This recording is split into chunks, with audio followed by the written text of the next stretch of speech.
Katika cryptocurrency zote mimi ninaipenda Bitcoin. Mimi ni Bitcoin enthusiast and I'm proud of it.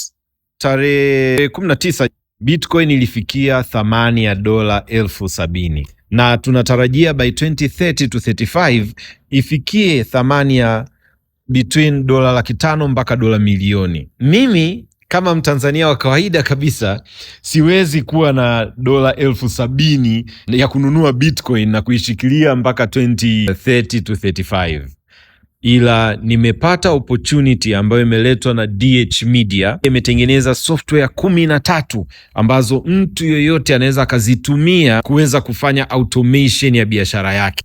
Hawa DH Media pia hawakutaka kutumia traditional marketing, meaning wawe na kitengo cha marketing and sales, watengeneze matangazo ili hizo software zao zijulikane. Wao walitaka kutumia another type of model ya marketing ambayo inaitwa network marketing.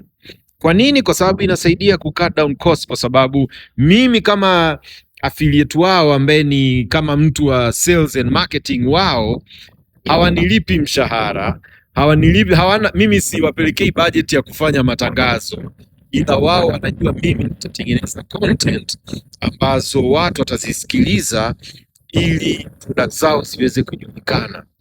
Kwa hiyo ninapofanya hivyo, mimi ninawasaidia wao na product zao kujulikana. Nikipata customer ambaye ataanza kutumia zile product zao, mimi nitakuwa ninalipwa 20% ya amount watakayokuwa wanalipa wao.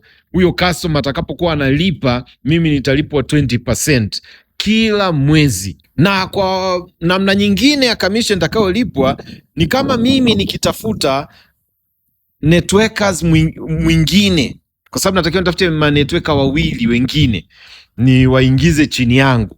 Mimi nitafute mtu ambaye naye anataka kutengeneza commission kupitia hii opportunity ili aweze kulipia package yake ya kwanza, ambayo ndio package pekee utakayolipia kwenye hii DH Media, hii Salarium opportunity.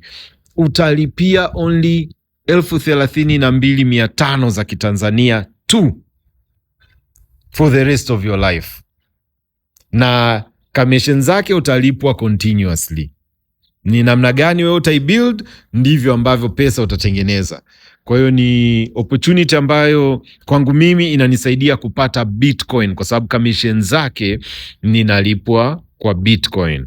Kwa hiyo karibu kwenye comment section au njoo inbox ili niweze kukupa details zaidi.